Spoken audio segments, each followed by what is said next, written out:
தெரிவிச்சுக்கிறேன். திராவிட முன்னேற்ற கழகத்துடைய அரசியல் வரலாற்று மட்டுமில்லாமல்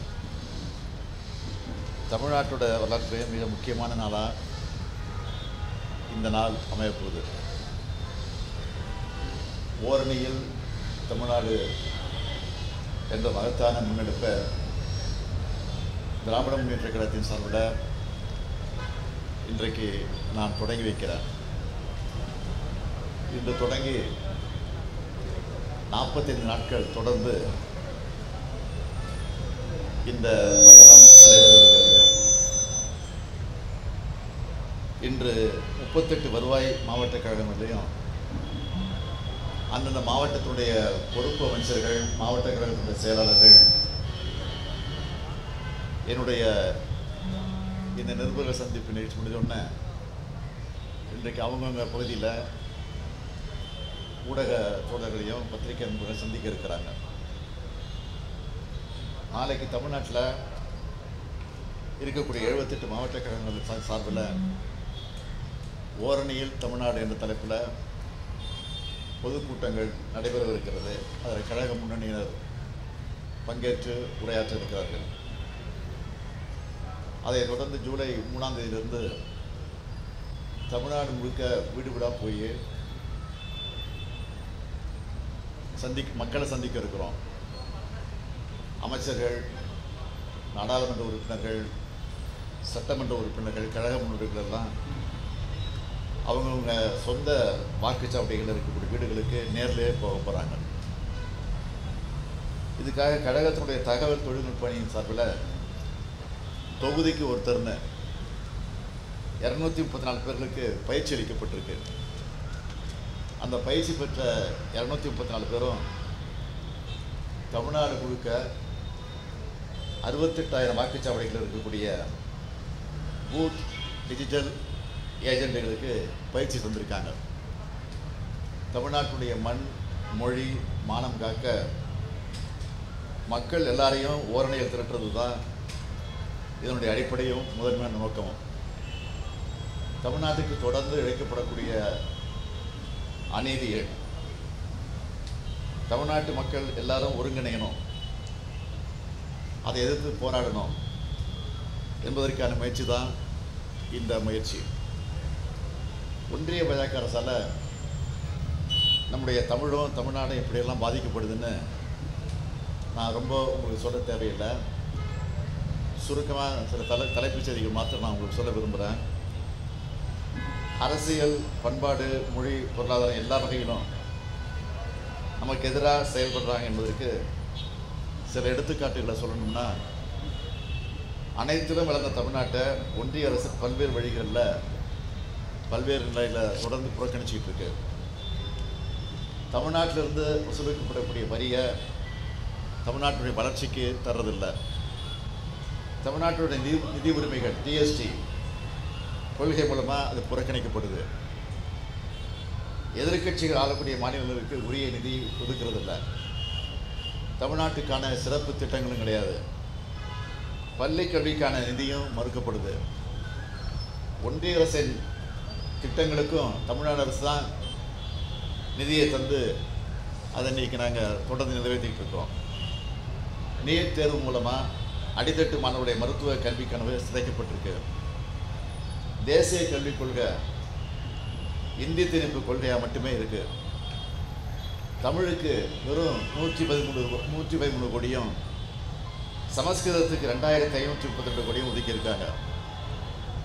தமிழருடைய வரலாற்று பெருமைக்கு சொல்லக்கூடிய கீழடி அறிக்கையை வெளியிடாமல் திட்டமிட்டு மறைப்பதற்கான முயற்சியில் ஈடுபட்டிருக்கிறாங்க.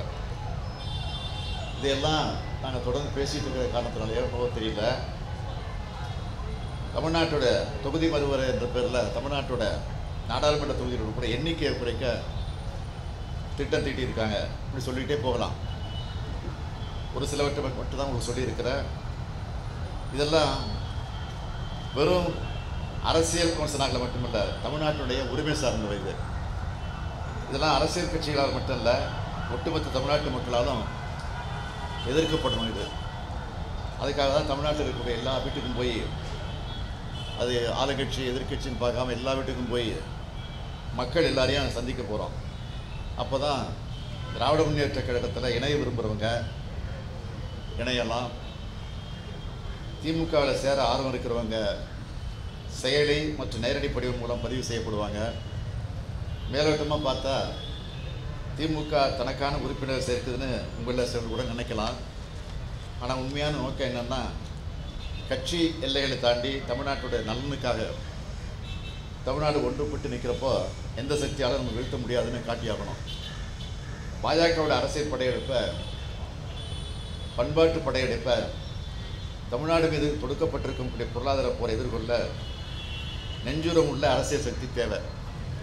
அதை உருவாக்கத்தான் ஓரணியில் தமிழ்நாடு என்கிற பரப்பு உரையை ஒரு இயக்கமாகவே தொடங்கி நடத்த இருக்கிறோம் என்பதை நான் உங்களுக்கு தெரிவித்துக் கொள்கிறேன்.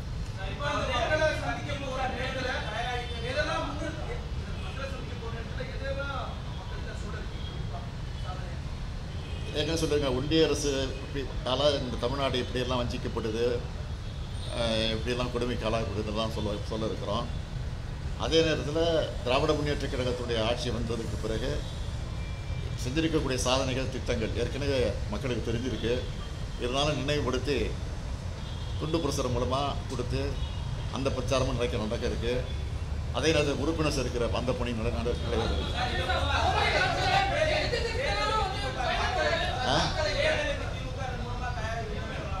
ஒரு நிச்சயமா இப்போ இல்லை தயாராக ரொம்ப நாளாச்சு.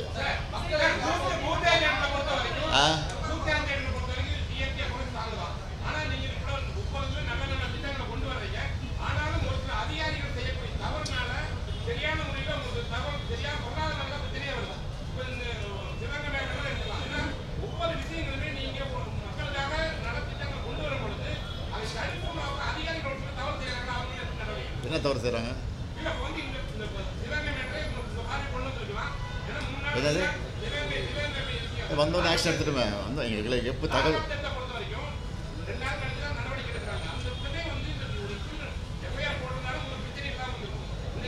தகவல் தெரிஞ்ச உடனே நடவடிக்கை எடுத்தாச்சு, கைது பண்ணியாச்சு. இன்றைக்கி கூட மேலதிகாரி மீது நடவடிக்கை எடுத்துருக்குறோம்.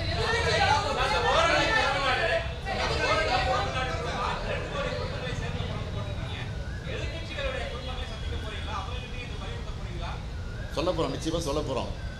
விருப்பம் உள்ளவங்க சேர்க்க போகிறோம், கட்டாயப்படுத்தி சேர்க்க போகிறது கிடையாது. சேர்ந்து சொல்ல போகிறதா சேர மாட்டாங்க மாதிரிலாம். அதனால் அவங்க விருப்பம் தான் சேர்ப்போம்.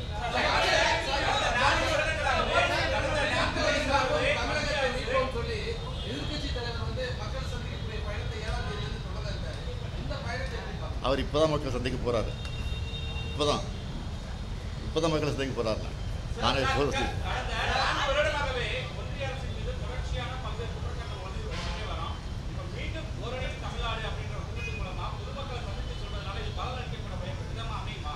மக்களுக்கு தெளிவாக தெரியும். இருந்தாலும் அதை நினைவூட்டுறோம், வலியுறுத்துகிறோம், வற்புறுத்துறோம். அவ்வளோதான்.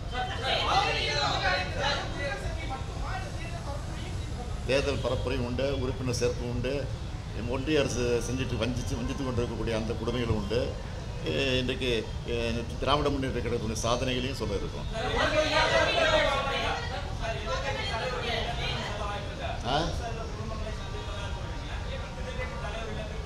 எதிர்கட்சி புரியல.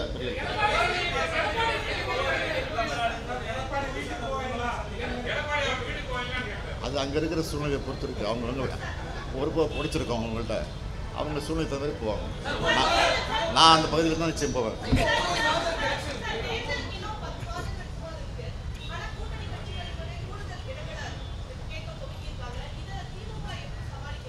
அது வந்து தேர்தல் தேதி அறிவித்த பிறகு நாங்கள் உட்காந்து பேசுவோம்.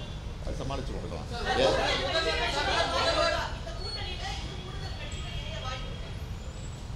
இப்போ இருக்கிற சூழ்நிலையை பொறுத்த வரைக்கும் வருவதற்கு வாய்ப்பு இருக்குது. ஆனால் வாய்ப்பு வரக்கூடிய நேரத்தில் அதை எப்படி சேர்ப்போங்கிற சூழ்நிலையும் இருக்குது. அதனால் கலந்து தான் செய்வோம்.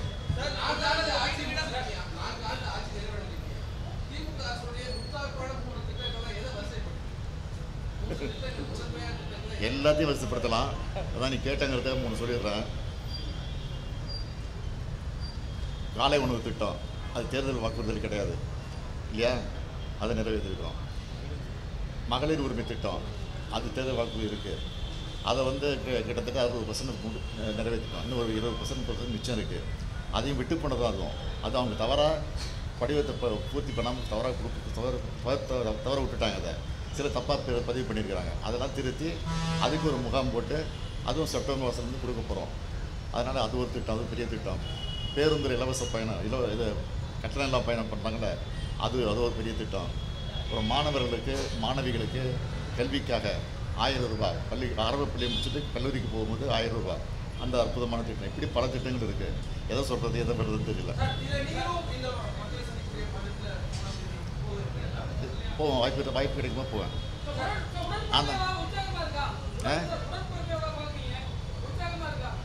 அதெல்லாம் தொடர்ந்து பார்த்துக்கிட்டு இருக்கேன். அதுக்கு ஒரு சட்டமன்ற தொகுதிக்கு 1.5 மணி நேரம் ஒதுக்குறேன். நீங்களே பார்த்துருப்பீங்க. இங்கே நான் வந்து 3 தொகுதி எடுத்துக்கிறேன் ஒரு நாளைக்கு, காலை மாலை. ஏன்னா கோட்டையில் போய் வேலை செய்ய வேண்டியிருக்கு, அரசு வேலையும் பார்க்க வேண்டியிருக்கு, நிகழ்ச்சிகளுக்கும் போக வேண்டியிருக்கு. அதுக்கு தகுந்த மாதிரி நான் பார்த்துக்கிட்டு இருக்கிறேன். 234க்கு நிச்சயமாக இதே அறிவாலயத்தில் எல்லாரும் அனுப்பிச்சு செஞ்சுப்பேன்.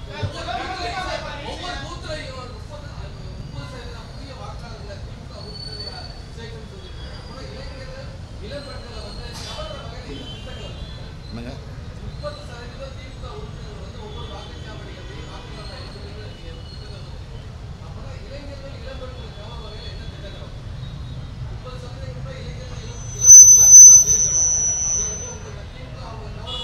நான் முதல்ல ஒரு திட்டத்தை கொண்டு வந்திருக்கிறோம். அந்த திட்டத்து மூலமாக பயிற்சி கொடுத்து நம்மளெல்லாம் இன்றைக்கி கூட ஒரு நிகழ்ச்சி முடிச்சு தான் வந்திருக்கு. பெரிய நிகழ்ச்சி முடிச்சு தான் வந்திருக்கிறோம். கிட்டத்தட்ட 20 லட்சம் பேரா 40 லட்சம் பேருக்கு பயிற்சி கொடுத்துருக்குறோம். 3 லட்சம் பேருக்கு அதில் வேலைவாய்ப்பு கிடச்சிருக்கு. எல்லாரும் 20,000 ரூபா, 1 லட்ச ரூபா, 2 லட்ச ரூபா, 3 லட்ச ரூபா சம்பளத்தில் கூட வேலைவாய்ப்பு சேர்ந்துருக்குறாங்க. இதுங்க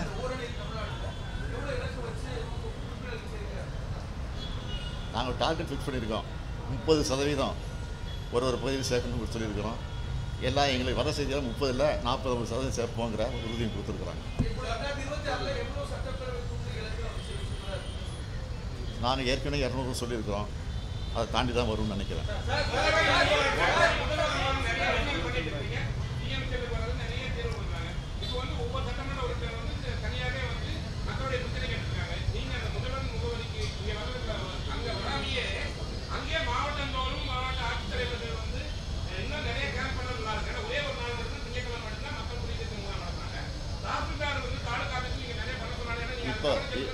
இப்போ அரசின் சார்பில் ஏற்கனவே ஒவ்வொரு நகராட்சிக்கும் போய் மாநகராட்சிக்கும் போய் எல்லா அஃபீஷியல்ஸும் போய் அவங்க ஒரு வாரம் தங்கி அங்கே மக்கள் குறையை கேட்டு அந்த ஸ்பாட்டில் முடிச்சுட்டு இருக்கிறாங்க. அது ஒரு ஏற்கனவே முகாம் முடிஞ்சிருச்சு. இப்போ இன்னொரு 10 நாளில் மறுபடியும் மீண்டும் அந்த பயணம் தொடங்குகிறோம். அப்போ தான் அந்த மகளிர் விட்டு போன அந்த உரிமை தொகையை கூட ஃபில்லப் பண்ணி கொடுக்க சொல்லியிருக்கோம். ஆக அந்த பணியும் நிறைவேற்றுறதுக்கான பணி செய்யணும்.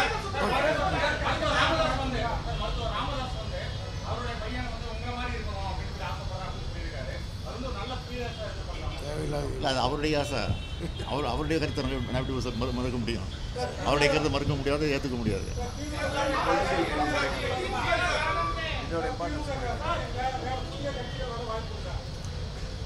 இது வரைக்கும் இல்லை. வந்தால் சொல்லுங்கள், பரிசீலிக்கலாம்.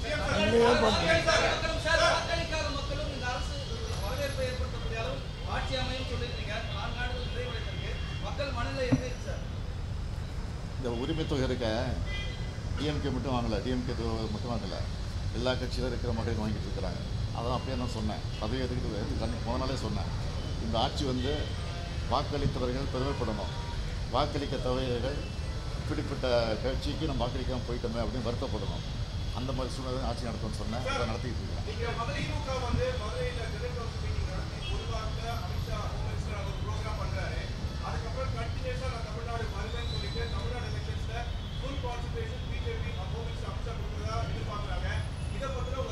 அமித்ஷா அடிக்கடி வரணும். நான் ஏற்கனவே சொல்லியிருக்கிறேன், பிரதமர் அடிக்கடி வரணும். வந்து பொய்யை பேசிட்டு போகிறாங்க. அது பொய்ன்னு மக்களுக்கு தெரியுது.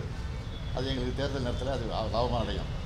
அதே மாதிரி தான் ஏற்கனவே சொல்ல இந்த கவர்னர் மாற்றக்கூடாதுன்னு சொல்லிட்டு இருக்கிறேன். ஏன்னா கவர்னர் எனக்கு நல்லது செஞ்சாலும் மக்கள்கிட்ட ஈடுபடாது. இனிமேல் அந்தளவுக்கு கெடுதல் செஞ்சுட்டு இருக்காரு. அதனால் அவங்களாம் வரணும் அடிக்கடி. அதுதான் என்னுடைய ஆசை.